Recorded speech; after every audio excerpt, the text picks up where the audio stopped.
सर्ववेदान्तसिद्धान्तगोचरं तं गोचरं गोविन्दं परमानन्दं सद्गुरुं प्रणतोऽस्म्यहम्।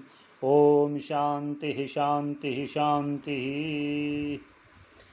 जैसा कि भाष्यकार द्वारा रचित विवेक चूड़ामणि का सरल व्याख्या करते हुए आज छठे श्लोक पर व्याख्या करते हैं।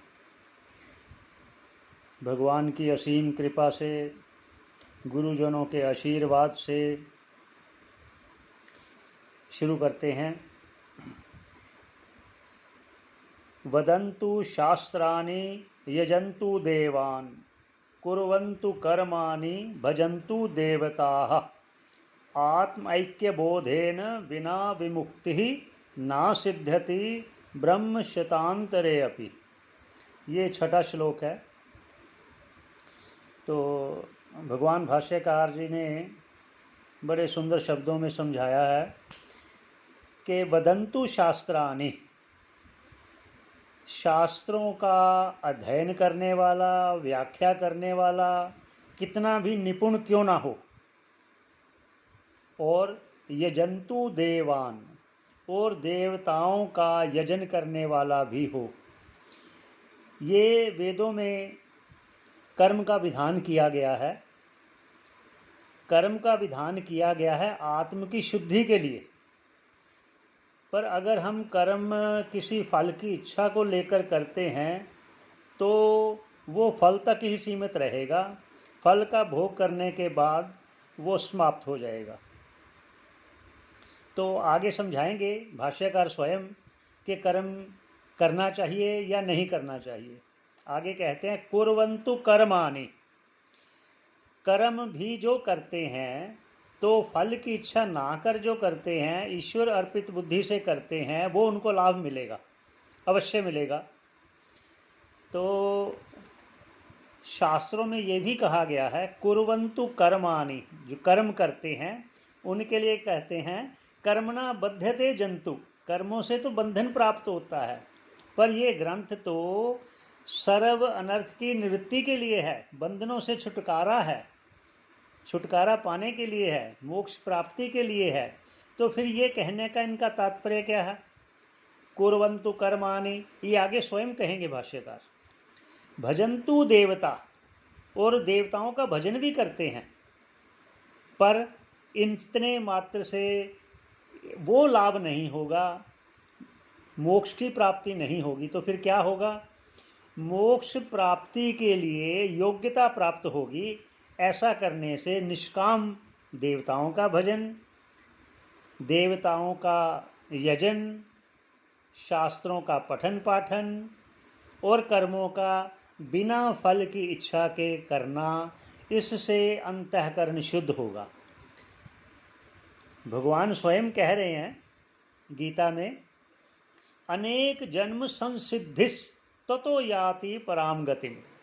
अनेक जन्मों में किए हुए ईश्वर अर्पित कर्मों से अंतःकरण की शुद्धि होकर ज्ञान की योग्यता को जिज्ञासु प्राप्त करता है। ये है पहले दो लाइनों का तात्पर्य। तो आगे क्या कहते हैं? आत्म ऐक्य बोधेन विना विमुक्ति, मतलब आत्मा और परमात्मा का ऐक्य का अनुभव ऐसा बोध हो जाए, अगर नहीं हुआ उसके बिना विमुक्ति ना सिद्ध्यति। और ये कैसे होगा? गुरु के पास जाकर उपनिषदों का श्रवण करने से, फिर उस शास्त्रों का जो उपनिषद हैं उनका मनन करने से, फिर निधि ध्यासन करने से, उसके उपरांत ऐसी योग्यता प्राप्त होगी कि आपको मोक्ष की प्राप्ति हो सकती है। तो आगे क्या कहते हैं? ना सिद्ध्यति, अर्थात आत्म ऐक्य बोध के बिना ये मुक्ति सिद्धि नहीं हो सकती। और अगर ब्रह्म शतांतरे अपि, अगर ब्रह्मा के 100 साल भी बीत जाएं कर्म करते हुए, देवताओं का भजन करते हुए, तो भी कर्म करते हुए मोक्ष नहीं मिल सकता। अगर मोक्ष मिल सकता है तो सर्व कर्मों का त्याग अंतःकरण की शुद्धि के उपरांत करके। फिर आगे स्वयं भाष्यकार कहेंगे कि चितस्य शुद्धै कर्म ना तो वस्तु उपलब्धये। कर्म करने से अंतःकरण की शुद्धि होती है। उस शुद्धि के बाद रामायण में भी कहा है ना, भगवान स्वयं कह रहे हैं, मोहे कपट छल छिद्र न भावा, निर्मल मन सो मोहि पावा। अंतःकरण की शुद्धि के बिना ईश्वर प्राप्ति नहीं हो सकती।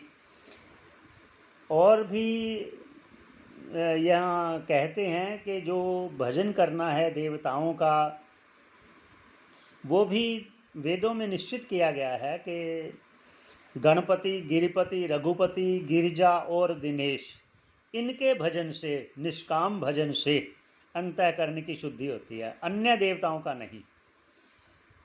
और यहाँ जो उन्होंने कहा है शास्त्रों का पठन पाठन और देवताओं का यजन करना, ये इसलिए भी कहा है क्योंकि देवता लोग हमारी सहायता करते हैं, इसलिए हमें भी उनके प्रति ये श्रद्धा भाव से देवताओं का यजन करना चाहिए। देवताओं का यजन करने का अर्थ ये है, शास्त्रों में कहा गया है कि जीव जब जन्म लेता है तो उस पर पहले से 3 ऋण हो जाते हैं, ऋषि ऋण, देव ऋण और पितृ ऋण। इन तीनों से ऋण होना पड़ेगा। वो होगा ऋषि ऋण उपनिषदों का अध्ययन करके गुरुमुख से, और देव ऋण जो है उनका यजन करके, और पितृ ऋण है कि संतान उत्पत्ति। इसलिए इसके बारे में और आगे विस्तार से थोड़ा सा कहेंगे, तो इतने पर ही विश्राम देते हैं। ओम पूर्णमदः पूर्णमिदं पूर्णात् पूर्णमुदच्यते पूर्णस्य पूर्णमादाय पूर्णमेवावशिष्यते। ओम शांति शांति शांति।